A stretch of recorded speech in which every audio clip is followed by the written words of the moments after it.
안녕하십니까, 과장님? 네, 안녕하세요. 네, 좀 시장을 이겨내볼 만한 종목들 어떤 걸 골라주셨을지 열어보겠습니다. 추격주와 눌림주. 추격주는 갤럭시와 머니트리입니다. 코스닥에서 지난 한 주간 가장 많이 오른 종목이 이거거든요. 46% 한 주 동안 올랐다라고 합니다. NFT 관련한 이슈 타고 올라왔는데 어떤 이 매매 포인트 잡고 가야 될지 잠시 후에 나눠볼 거고요. 눌림주 확인하시죠. TLB. 기판 회사죠. 이 DDR5 전환 가속화 속에 기판사들에 대한 수혜 기대가 많이 부각되고 있는데 이야기 나눠보겠습니다. 자, 갤럭시와 머니트리는 오늘장은 한 지금 1% 정도 밀리고 있더라고요. 그런데 지난주에 너무 많이 올랐어요. 지금 사도 괜찮은 거예요? 네, 오늘 추격주는 갤럭시와 머니트리를 준비를 해봤습니다. NFT와 관련해서 국내에서 핵심 종목 중 하나로 부각되는 종목이라고 좀 할 수가 있겠는데요. 이름도 참 이쁘죠? 갤럭시와 머니트리, 우리말로는 은하수의 돈나무 정도로 얘기할 수 있을 것 같은데, 아마 국내 종목 중에는 가장 광호한 이름이지 않을까 생각을 하고 있습니다. 일단 갤럭시와 머니트리는 휴대폰 소액 결제 서비스와 신용카드 PG 서비스 등을 제공하는 종합 결제 PG사입니다. 거기에 국내 최초로 모바일 상품권을 발행한 바도 있고, 그 밖에 편의점 인프라를 통한 편의점 선불 결제와 모바일 백화점 상품권 등을 발행 운영하고 있죠.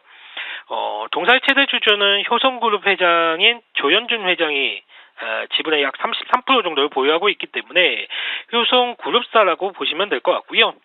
효성그룹이 2018년 지주사 체제로 전환을 했기 때문에 자회사들 지분의 교통정리가 지금 진행 중에 있는데, 갤럭시와 머니트리 역시 앞으로 2년 내에 지분구조 정리 작업이 이루어질 것입니다. 현재 효성 ITX가 조 회장의 지분을 추가로 인수하는 방법이 있을 수가 있고요. 아니면 지분을 모두 정리해서 조현준 회장의 개인 회사화 하는 방법도 좀 방법이 될 수 있을 것 같습니다. 최근에 조현준 회장이 갤럭시와 머니트리 지분율을 올리고 있는 것을 봐서는 조현준 회장이 좀 각별하게 생각하고 있음을 좀 알 수 있는 대목이라고 좀 볼 수가 있겠고요. 회장님의 이런 애정은 아무래도 NFT의 성장 가능성을 본 것이겠죠. 현재 NFT 시장은 예술품과 게임 등의 분야에서 활성화되기 시작을 했고, 특히 NFT 기반 게임의 등장은 게임 내 캐릭터와 아이템을 모두 블록체인상의 NFT로 구현함으로써 경제적 가치를 지닌 자산으로 바뀔 수 있다는 가능성을 보여주면서 P2E라는 새로운 개념까지 등장을 시켰습니다. 결국에는 NFT는 모든 형태의 디지털 콘텐츠 등을 자산화시킬 것이기 때문에 시장의 확장성과 성장 잠재력이 가늠이 안 될 정도로 커질 수 있다라는 점을 한번 말씀을 드리고 싶고요. 동사의 100% 자회사인 갤럭시와 메타버스가 상당히 좀 주목받는 이유가 그래서입니다. 블록체인 전문 기업인 갤럭시와 메타버스는 지난 5월에 성립이 되었고, NFT 마켓 출시를 위한 스포츠, 그리고 디지털 아트, 방송, 엔터테인먼트 등 다양한 분야의 콘텐츠 IP를 확보하고 있습니다.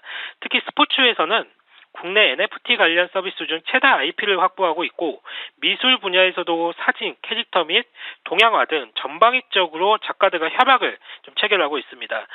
또한 지난주에 NFT 마켓 서비스인 메타갤럭시아를 오픈을 했는데요. NFT를 자유롭게 사고 팔 수 있는 마켓으로 기능도 좀 수행을 하게 될 것입니다. 우리 시청자분들도 이 인터넷 검색창에 메타갤럭시아라고 한번 쳐보시고 한번 들어가 보시면 이해하기 쉬우실 거예요.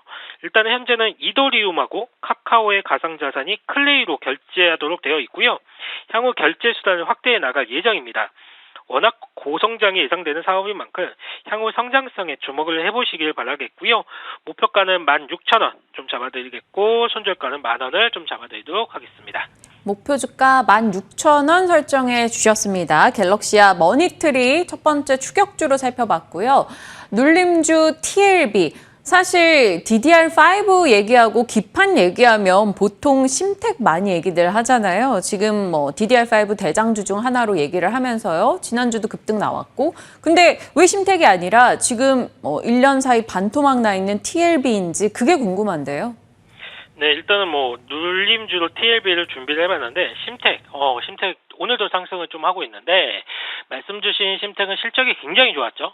기판 사업 부분에 대한 턴어라운드가 좀 시작이 되면서 작년 하반기부터 턴어라운드 되었던 게 1년 넘게 지금 이어지고 있는 상황인데요.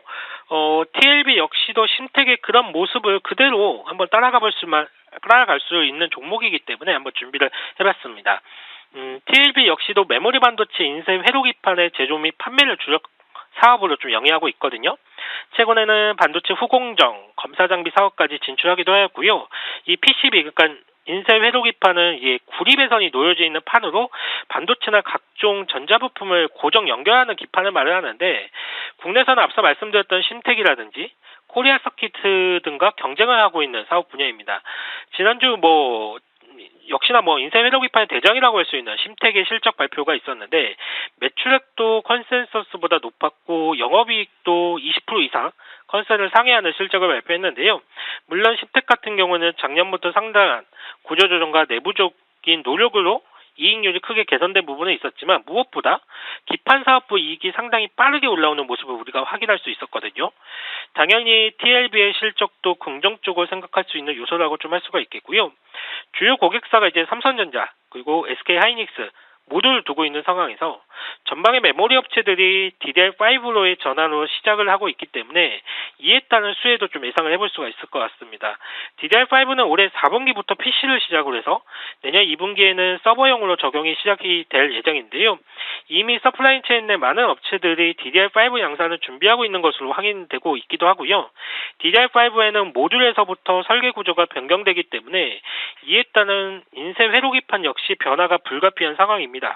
기본적으로 기판 수요의 증가와 함께 미세 회로 공법이 중요시되기 때문에 전반적으로 판가가 인상될 것을 전망하고 있기 때문에, 특히 TLB 같은 경우 DDR5와 관련된 PC라든지 서버용 D램 매출 비중이 다른 기판 사업부가 비교했을 때 제일 높은 부품사이기 때문에 우리가 한번 좀 주목을 해볼 포인트라고 좀 여겨지고 있고요.